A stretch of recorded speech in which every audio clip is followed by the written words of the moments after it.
When we were there, Mr. van der Walt negotiated the price to be paid in exchange for the stones. And I believe that the amount that was agreed on was 110,000. Mr. Mkwanazi was not present at the meeting in Seraldine, where we negotiated with Mr. Simon. He had called me earlier that day to say that I should work with Officer Stolz directly and I should not let them down. Witness K, you can proceed to the next paragraph. At the meeting after receiving the stones, Mr. Simon indicated that he was not happy with the quality of the stones. He complained that some of the stones were fake while others were real. So Mr. Simon took the stones and went to talk to his boss about the stones and said that he would come back and tell us the amount that we were going to be paid for the stones. Where was the boss? He was not with us at the time we met with Jemo. He had to take the stones with him and go meet the boss somewhere. And Witness K, still on paragraph 16, after Mr.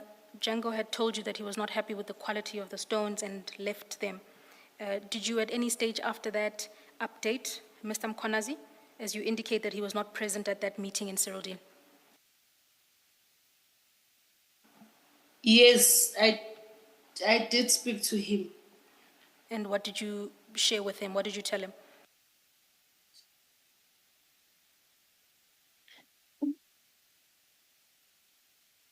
My apology. If it's not me who spoke to him, it should be Officer Stolz who spoke to him to update him. Thank you, Witness K. You can proceed from paragraph 17. The following day, on Sunday, 12 February 2023, I met with Mr. Simon at the same house in Seraldine where we had met the day before. Mr. Simon gave me hard cash in the amount of 110,000. After receiving the money, I went to meet Mr. Mkwanazi at a car wash. He then phoned Officer Stolz to come to the car wash. We shared the money equally amongst 5 of us. I gave them 88,000 for Mr. Mkwanazi, Officer Stolz, and Mackenzie, as well as Mr. van der Walt. I kept the 22,000 for myself. Please proceed to the next paragraph. Soon after this, my relationship with Mr. Mkwanazi ended and we stopped communicating. Thank you, Witness. Can I just ask Witness K,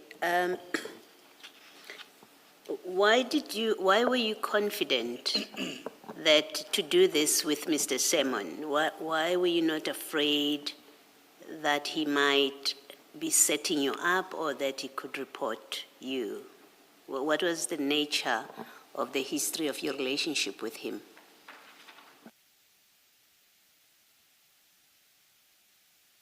Before he was fine because he once gave the information of a stolen car in Seraldine.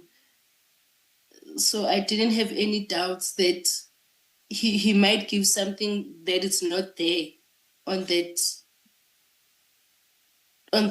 flat. Well, my question is slightly different. As I understand it, the previous information about a stolen vehicle that he gave you, that was for a lawful operation, right? At least I understood your evidence to be that. Okay. So that vehicle, you went there as part of a lawful operation and the vehicle was checked out and was recovered. So I'm not quarreling with that. You are now involved in an unlawful operation with him to help him effectively steal the stones. why were you so confident to deal with him, and you were not concerned that he might turn and report you, or he's setting you up for an arrest? I'm trying to understand what informed your dealing with him in an illegal operation like this. Okay, at that time, I will say because I wanted Mr. Mkhwanazi to gain, to have money. So I didn't think straight that, okay, there was a possibility that what if he got the stones and he ran away? What will I say to other officers? I did have doubts before. You're still not quite answering my question. It's maybe a different way of asking my question would be, had you been involved in other unlawful operations with Mr. Simon to the point where you are comfortable that you can conduct this operation with him and there was no risk of him reporting you? No, it was the first attempt I did this. I did this information with him. Thank you. Thank you, Commissioner. Chairperson, if I might request our attorneys to please hand up a statement that we'll rely on. And the statement is already on record. It was the statement relied upon by Mr. Mkhwanazi during his testimony in April of this year. I can also confirm that the witness has a copy of it. I can ask her. Witness K, can I confirm that you have a copy in front of you titled Supplementary Witness Statement of Julius Dr. Mkhwanazi? Do you see that? Yes, I do. So you have that statement with you? Yes. Thank you. Chairperson, can I ask that we label it as CJC 318, CJC 318, to join the exhibit bundle? Thank you. As I always do, may I request that this be placed where it should be? It will be done, so Thank you. Chairperson. Thank you. Witness K, as indicated, the statement you have in front of you is the supplementary witness statement of Mr. Mkhwanazi. He relied on it when he appeared before the commission in April of this year.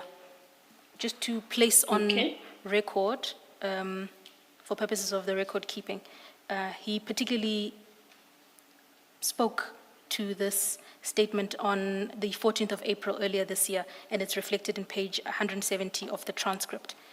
I would ask you to please turn to page 5 of Mr. Mkhwanazi's statement, page 5. It's numbered at... I'm there. Thank you, numbered bottom left, right? If you go... Yes. Thank you. If you go to the last paragraph on that page, you should see a heading titled, Team Deployed to the Suspects Who Were Defrauding Members of the Public with Fake Stones. Do you see that? Yes, I do. So, Witness K, when you look at that paragraph, it reads, it's unnumbered, but I'll take you through it. On the 8th of February, we had a joint operation with the province and JMPD, as we always do. You see that? Yes, I do. He continues on to say, we tasked members of the truck hijacking task team to join the other teams as per the request of Deputy Chief Inspector Gerald Maseko to attend with them, since it was affecting our areas and Johannesburg, and those members were selling fake stones on social media platforms, public, and members were being defrauded. Do you see that? There seems to be an error, but do you see where I'm reading from? Yes, I do. So, Witness K, you see from that paragraph that Mr. Mkhwanazi was referring to the issue of defrauding the members of the public with fake stones. He was referring to the matter we're discussing today, which is the precious stones issue. And he says there in the first paragraph that we had a joint operation with members of the province and JMPD. That's how he describes what occurred, what you are here to speak about today. Do you see that? Yes, I do. Can I ask you if it's correct to say that you participated in a joint operation as it's reflected then on the paragraph on page 5? Were you part of a joint operation with province? Where you were tasked? No, I was not. You were not. Can I ask you to have regard to the fourth sentence of that paragraph, the fourth sentence? It says there, I'll read it for you. I'll read it for you. The sentence begins in the second line and says, he says, we tasked members of the truck hijacking team to join the other teams as per the request of Deputy Chief Inspector Gerald Maseko. I'll stop there. Witness K, are you aware of or familiar with a Deputy Chief Inspector Gerald Maseko? Do you know such a person? Yes, I do know him. And how do you know him? I usually saw him out of workplace, some like aside from work. Aside from work? Yes. But for Apart purposes, from work. so you knew him in a work context.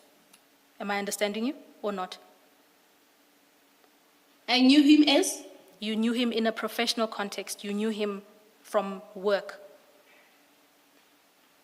Yes, I knew where he worked, All and right. I also met him on several occasions outside of the workplace. All right.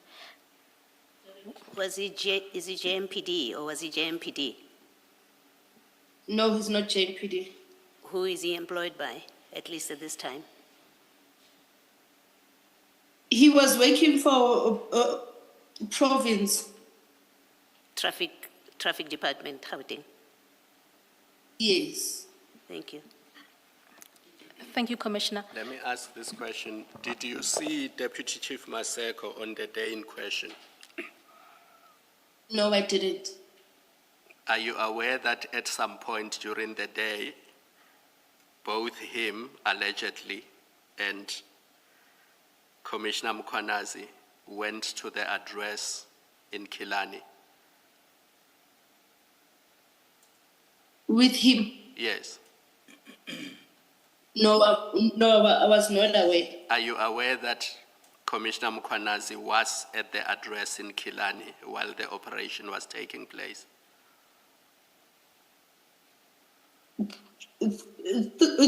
Through the footage of the car, I can say yes, he was there, But but you- I was not aware. You did not know that before you saw the footage. Did they not tell you, either him or Stolz or Mackenzie? Did they not tell you that Mkhwanazi was there on the day in question? No, they didn't tell me. Okay. I only gave the information, and then they played around it. That how will they do it? Thank you, Commissioner.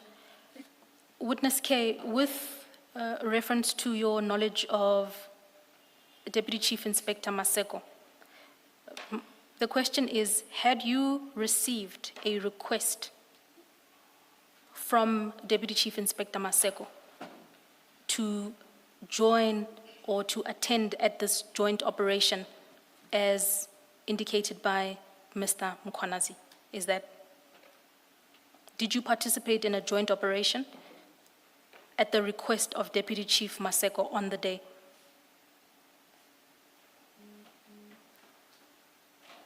No, I didn't get any communication.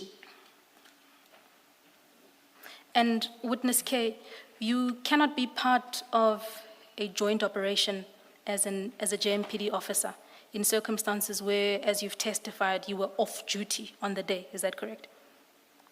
Yes.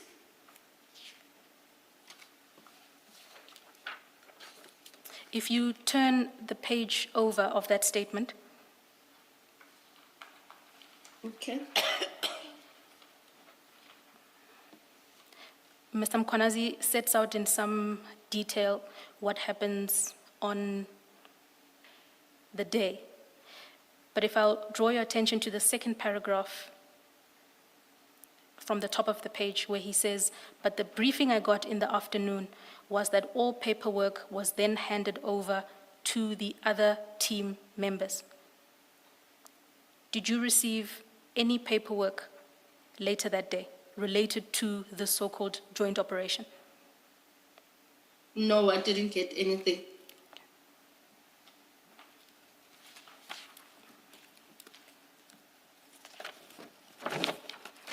Thank you, Witness K. If you turn back to your witness statement, we're still on page 6. Okay. Okay. Thank you. You are on paragraph 9T.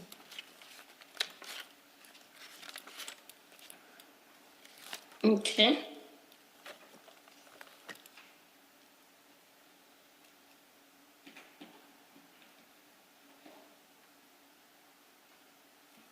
Please continue from paragraph 19 on page 6.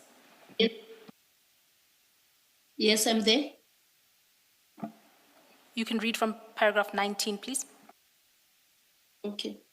A month or two after meeting at the car wash, Officer Stolz contacted me and told me that the owner of the stones had filed a criminal complaint and IPID was investigating